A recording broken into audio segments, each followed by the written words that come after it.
Hey, welcome back to the channel, everybody. Go ahead and subscribe to this channel.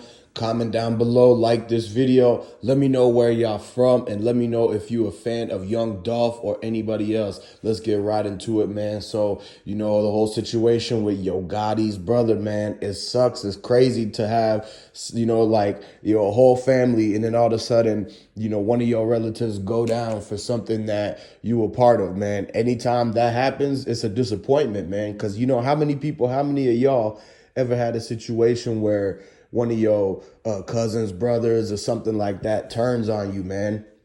Or y'all planned you was gonna do this and you were gonna get away with it, but then all of a sudden they the ones that end up getting caught and you the ringleader, right? That's kind of how the situation is with Big Jook, Yo Gotti, and the involvement in CMG and the questions that they being asked about what really happened that day and their involvement at the cookie shop or with Young Dolph in any sort of way, and really that entire weekend, because there's multiple things, there's multiple reports out there, so they're trying to get to the bottom of this. But when you really think about it, man, it's like they done got CMG split up like that.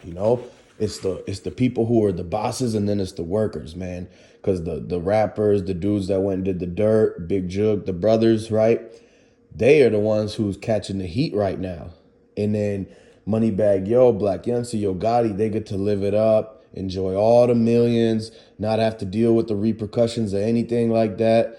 And it's because, they really made it and kind of set this and paved the way for it to where they're not the fall guy. They're really like, protected and behind the curtains, behind the scenes, pulling the strings, right?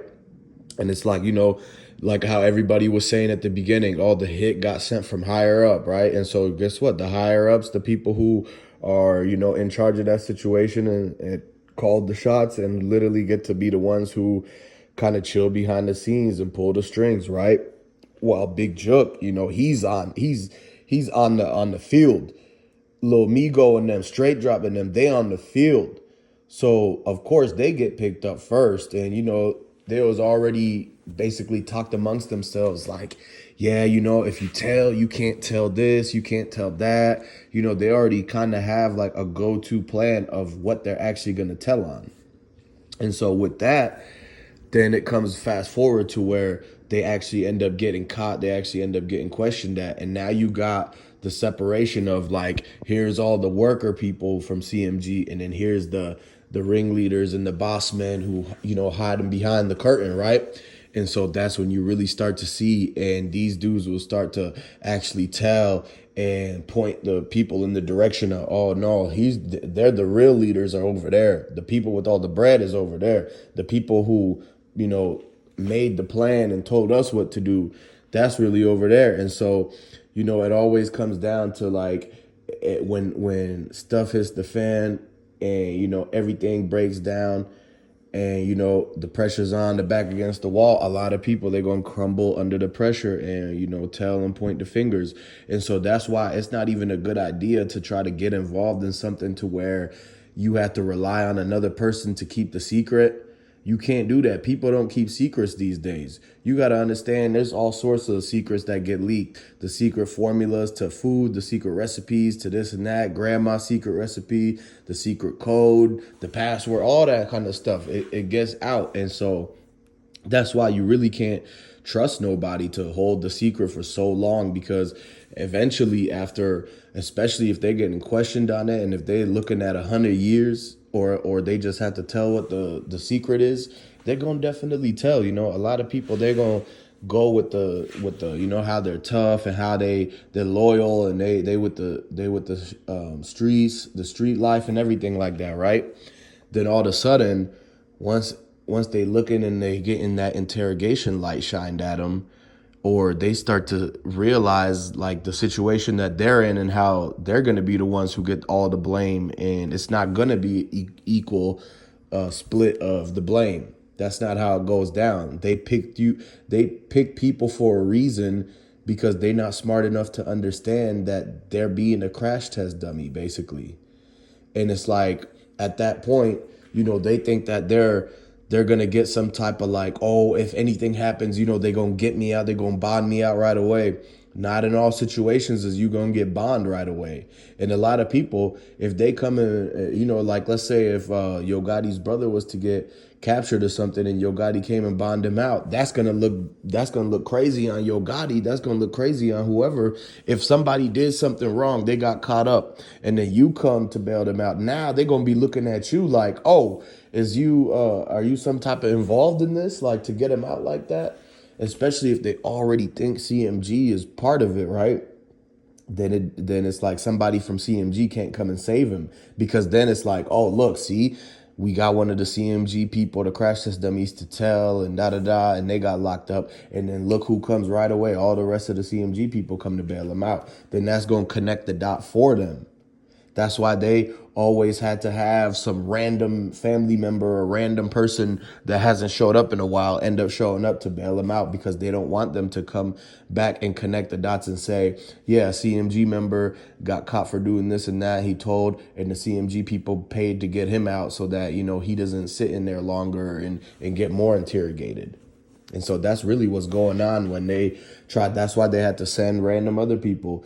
And then, that it's not worth to have to go down that whole path. It's better to just not have to beef with people. It's better to, not pursue all of this drama and get jealous over whether it's greed, jealousy over baby mamas, over beef, over territory. A lot of people, they look for any reason to get mad. They look for any reason to beef. You can't be a type of person who's looking for problems. You want to be like, you know what? Keep the problems away from me, because you want a problem-free life. You want peace of mind. You want you don't want to have to worry about this. You want to be able to sleep well at night and stuff, and not have to be tossing and turning, thinking about this coming after you, that, or anything like that. And so at the end of the day, all of that stuff is really not worth it, because you can't really trust anybody anyways. And it's like, what, you could try to, if you get involved in a street teen thing, and you got all these people that you got to rely on to not tell on you, and you got all these people to rely on to make sure to not set you up or throw you under the bus, or put the blame on you and everything like that. And so, it's better to just go around with people you actually trust, and then not have to go in through the whole dangers of like beefing and sliding on the block and this and that, worried about somebody coming up and snatching your chain, worried about having somebody snitch on you and this and the third, man. It's like, at what time is people going to actually start to realize that none of this stuff is beneficial, is not necessary, is actually destroying the community. And so people need to make their businesses, get with the right people around them, get with the right team around them, where it's not a bunch of BS going around and tattletaling and this and that. You got to actually come together for a whole goal and get that bread up. And that way you could take care of family, generations, this and that, get real estate and all that. But a lot of people, they still lost. Look at all the young artists out there in Memphis. They still, like Lil Migo and them, they still moving around all weird and sloppy. Like Straight Dropping them, they all young. They around the same age. They all in their 20s. And you see how they threw all their opportunities away just for an order given to them, or just for under the name of CMG. They threw everything away, their entire career. They only like in their 20s. So they still, if they eat right and stay healthy and everything, they still got 60 plus potential years that they could be. But they said, no, they don't want that. They want to end it now. They want to just throw all their opportunities. So this is how people, they want that fast life. They want instant happiness. They want instant stuff to come up on them, And so don't chase after that. Things take time. You don't have to be living that fast life. And it's like, if you want, a lot of people, they think these days if they want money, they just go hit a lick. They don't think twice about what happens after that and who, if they get caught. It's just that they're here for today, and they don't think about tomorrow and stuff. So it's like, hey, if they go and do that today and they get it today, then that's all they cared about. At least they live today. So it's like they're not thinking long term, but it's hey, the environment, how I grew up, and everything like that.